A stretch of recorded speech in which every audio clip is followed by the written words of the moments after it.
This is not the position in the Quran. And Ali said, bring a Quran.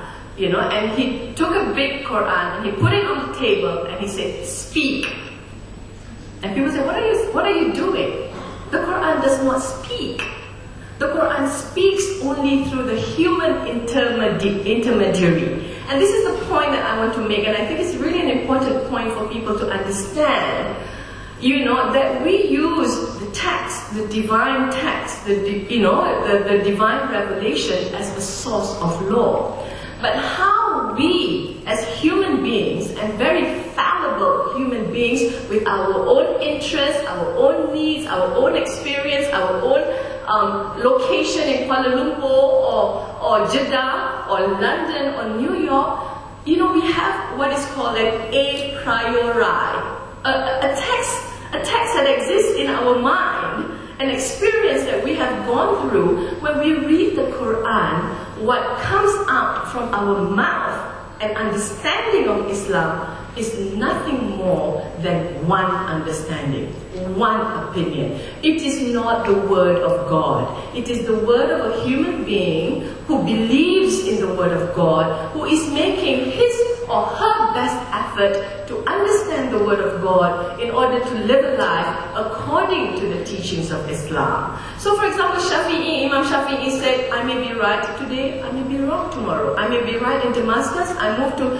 Egypt, the situation is different in Egypt, I change my opinion. So the whole issue of the ability to change our understanding and interpretation of Islam according to changing times of circumstances is very much a part of the Islamic tradition, and a very, very rich tradition. And that's why we have this incredible wealth of books, literature that exists in the Muslim world that we can choose from if we want to live our life according to Islam. That there is a wealth of knowledge and new knowledge being created in order to enable us to make Islam important and relevant in our lives today.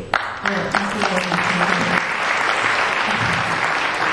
see, I'd like to there's so many burning questions, but I think, can we just let go for a little while, and I will ask again, because to give time for the speakers to answer the other questions. You please sit down. I will ask again at the end, because I don't want us to run late, I guess there's been a lot of concerns that the scope is really being narrowed to Islam and gender in the Malaysian context. But maybe since both the speakers, the backgrounds are for both predominantly Muslim organizations, maybe they can elaborate a bit more on other religions according to their knowledge, and how Malaysia with its interracial and interreligious community, and as it goes abroad, it is being presented as the modern Muslim countries. So when you go internationally as a Malaysian yourself, regardless of your religion, maybe if you're Chinese or you're Indian, you will probably need to understand these intricacies, and especially with the onslaught of Islamophobia in the international level. And if we want to move forward as one united Malaysia, maybe it is a sharing opportunity for us. And if we have any other, participants here that would like to share different religions' points of view, I would like to invite. Please, I invite you to share. But I think the direction of the discussion today is quite interesting, especially on the issue of authority.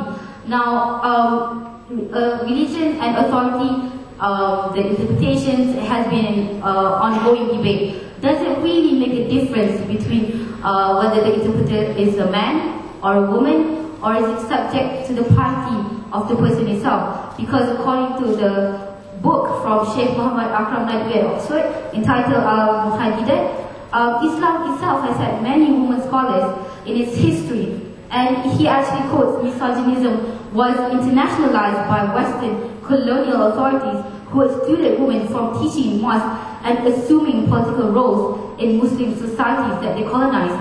So, but throughout the whole, how many thousands of years since then, it seems like the situation has backtracked. Now, who should we actually, blame for this sort of situation? I would like to invite Dr. Masni to please elaborate.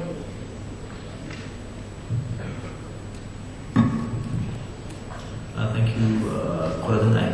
Just to reiterate what she mentioned and the point raised by one of the students here, that this seems to be dominated by discussion on Islam and gender and blah blah blah, which I've stated my point before that I am not an expert in all religions, neither am I an expert in Islam, but I hope you all can fill in if you have points with regards to other religion that is relevant to the discussion. But and I really hope to hear from you all, because it is important for me to understand your point of view as well. But the point has been stated that the reason why I'm focusing on this is because of the very sharp media attention that considers gender, the way Islam treats gender is a big problem. So that's why I'm focusing my views on this area. Just before I go to that, I think I would like to add a point to what Zaina has said. But I think it is very appealing that the egalitarian concept of knowledge, that everyone has equal right to interpret a particular teachings of religion. Yes, that is, I would like that as well. I'm equally capable. But that might be okay with regards to understanding the concepts of the philosophy, the concepts of the doctrines of Islam. But when it comes to the law, there has to be an expert. I am not the same as Imam Shafi'i, and I don't have the same standing of Imam Ghazali. And the authority of these people are not from anybody, but from the people. The people recognize the authority because they are, one, they are good character, and number two, they are very knowledgeable, and they are very, very passionate when it comes to learning as well as producing knowledge. So I think that authority is something which is very difficult to challenge. If you want to challenge them, then you must be like them. So that is all. Otherwise, I'll just be a follower, because that's all I'm capable of with regards to religion. I'm just a follower of these people whom I regard as authoritative because of, one, the people have accepted them, and number two, they are well known for the integrity with regards to knowledge, with regards to character. That is all. Right. Your question again? I think maybe we should accept a few more questions, because I guess time is running out late, okay. And I don't want to disappoint the people who's waiting very patiently. Please, gentlemen with the white tie. Hi, my name is Andrew Lowe. I'm from Swarthmore College in America, and I'm majoring in political science and minoring in Islamic and Arabic studies. So my question is based on the book Biography of Muhammad by Karen Armstrong. She argues that during Jahiliyyah, women were nothing. But when Muhammad came, he came and made women something. Women were nothing. And Muhammad came and said that now the word of a woman, the word of two women is worth the word of a man. And I feel that represents a radical change that Muhammad was trying to strive for gender equality. And he has succeeded so much in that in the 8th centuries and the 9th centuries, Christian scholars were writing tracts against Islam, saying that it's so bad, it's such a bad religion for giving women so much rights. And Christian women took the veil to persuade their husbands to treat them better. So Islam, in the context of the 8th and 9th century, was at the forefront of women's rights and gender equality. And I feel that right now we are focusing too much on the form and not the substance. And I feel that Islam, if you look at it at the substance, what Muhammad wanted and what Islam really stands for is gender equality. And to me, all that matters is the substance. So the question is, does the substance, is it all that matters, or does the form matter as well? Is it necessarily important that Muhammad said that two women's witness equals the witness of a man? Or should we look more at the substance, the gender equality, the motive, the objective of this thing?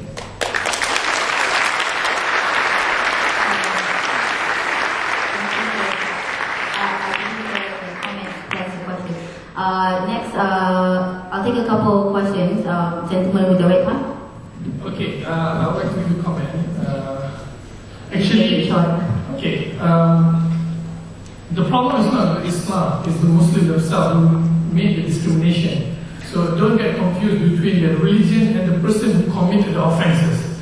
And also, if you would like to discuss about this kind of matter, I would prefer to have somebody who has an authority, a scholar up there. Discuss, but this is for theological discussion. Without a scholar,